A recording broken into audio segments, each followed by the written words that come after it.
बिस्मिल्लाहिर्रहमानिर्रहीम। अस्सलाम वालेकुम। मैं हूं मोहम्मद यकूब और मौजूद हूं इस वक्त मस्जिद किबलतैन पे। मस्जिद किबलतैन ये वो जगह है जहां पे किबला तब्दील करने का हुक्म हुआ नमाज ज़ोहर के दौरान। तो आइए हम मस्जिद के अंदर चलते हैं, मस्जिद के अंदर से ज़ियारत करते हैं।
हज़ूर अक़दस सल्लल्लाहु अलैहि वसल्लम के मदीना मुनव्वरा में हिजरत के बाद 14 माह तक मस्जिद अक्सा यानी किबला अव्वल की तरफ मुंह करके नमाज अदा की जाती थी। रजब 2 हिजरी में एक दिन नबी करीम सल्लल्लाहु अलैहि वसल्लम मदीना मुनव्वरा की एक नवाही बस्ती में नमाज ज़ोहर अदा कर रहे थे।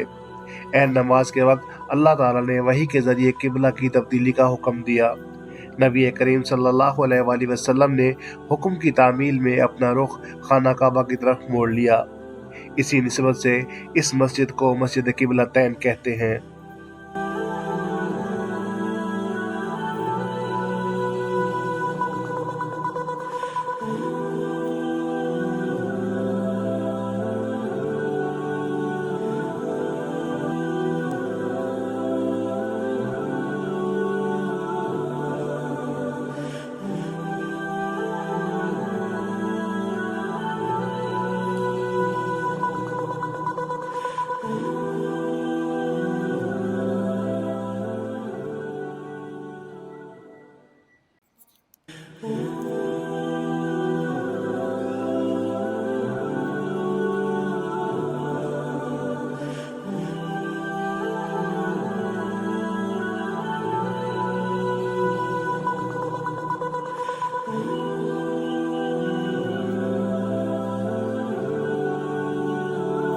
जी तो ये था मस्जिद किबलतैन का तारुफ और इसकी ज़ियारत। अगर मेरी ये वीडियो आपको पसंद आई है तो मेरे चैनल को सब्सक्राइब करना ना भूलें और साथ लगे घंटी के आइकन को दबा दें ताकि हमारी आने वाली हर नई वीडियो सबसे पहले आपको मिले। अगली वीडियो तक दीजिए इजाज़त। वस्सलामु अलैकुम वरहमतुल्लाहि वबरकातुहू।